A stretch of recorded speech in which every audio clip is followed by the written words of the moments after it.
Il est le fondateur de la sociologie moderne dont il a posé les jalons en tant que savant encyclopédique pluridisciplinaire.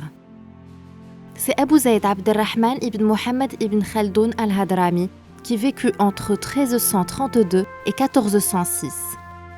Né à l'Ifriqiya, il est diplômé de l'université Zitouna à Tunis.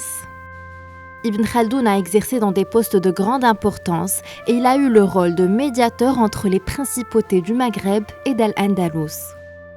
Mais avant cela, il a passé 2 ans en prison à cause de son engagement politique. Le règne des Mérinides fut marqué par les intrigues du pouvoir et des conflits politiques dont Ibn Khaldoun était toujours la victime, surtout sous le sultan Abou Inan Faris de Fès. Ce dernier avait appelé le savant à rejoindre le conseil scientifique princier après avoir entendu parler de sa grande renommée dans l'Ifriqiya. La fin du règne de ce sultan, qui avait pris sous son aile le voyageur Ibn Battuta, fut entachée de dissidence. Cette période, Ibn Khaldoun la passa en détention pour son engagement dans le jeu politique.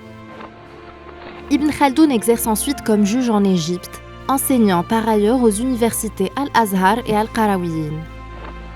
Ibn Khaldoun enseigna dans le Maghreb à Al-Qarawiyyin à Fès, puis à Al-Azhar au Caire, mais aussi à l'école Dahiriya à Alep, entre autres. Lors de son séjour en Égypte, qui dura près d'un quart de siècle, Ibn Khaldoun exerça dans la magistrature à plusieurs reprises.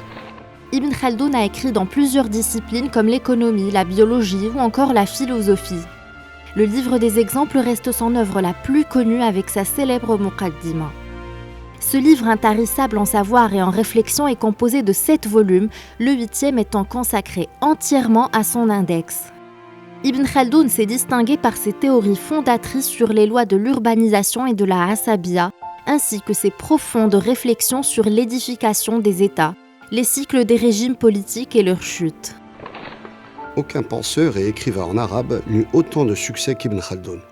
Aucun savant en histoire et en sociologie ne l'égalèrent, particulièrement pour sa Muqaddima et ses travaux qui créèrent le débat, associé depuis le temps à un large mouvement intellectuel arabe qui perça dans les domaines des sciences humaines. Ils ont dit de lui. Les travaux de recherche, d'analyse et d'écriture accomplis par ce génie marocain au XIVe siècle nous aident aujourd'hui à comprendre la problématique la plus saillante, sans aucun doute la plus tragique de notre temps, qu'est le sous-développement. Ibn Khaldoun constitua une fierté en tant qu'icône, une figure du savoir et de la pensée arabe à Al-Andalus. Ce qui est extraordinaire dans la pensée d'Ibn Khaldoun, c'est qu'il a évoqué nombre de questions que se posent les historiens contemporains. Il a cherché des réponses à ces questions fondamentales dans l'analyse des structures économiques, sociales et politiques.